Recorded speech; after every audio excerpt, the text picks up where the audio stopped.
Hinungdan sa gingong peking bugas na ilhana sa mga otoridad ug nasayran dili peke ang bugas apan nadaot lang tungod kay wala tarong nga og gamit. Si Virgilio Alerta, ang Provincial Manager sa National Food Authority sa Davao, nibutyag nga nakahinabi na nila ang ni-report sa gingong peking bugas apan sa ilang investigasyon nasayrang dili peke ang bugas ug apan resulta lang sa food mishandling.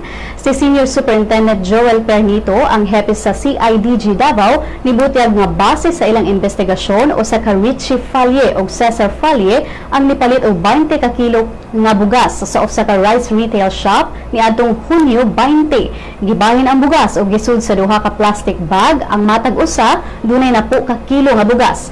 Ang unang bahin gidala sa Hungry Mama's Canteen sa Kabantian, samtang ang usa gidala sa balay sa mga Falye o gikonsumo sa susamang adlaw. Sa sunod adlaw, ang nahibiling kanon sa kantin nga anaa pa sa rice cooker gibutang sa freezer. Sa sunod adlaw, Hunyo 22, ang nigahi nga leftover rice gibalhin og plastic bag o gidala ni Hana Falye sa ilang balay.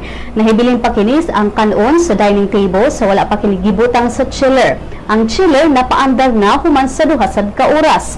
Hunyo 25, 5 ka adlaw sukad giluto ang bugas o sa kamiyembro sa pamilyang Falye ang nipagawas sa bugas gikan sa chiller aron kini himuon untang fried rice.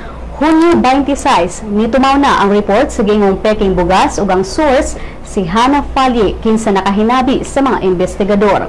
Matod ni Alerta nga ang napalit nga bugas gikan sa Bansalan, Davao del Sur ug sa Tagum City sa Davao del Norte nagnegatibo sab sa kontaminasyon.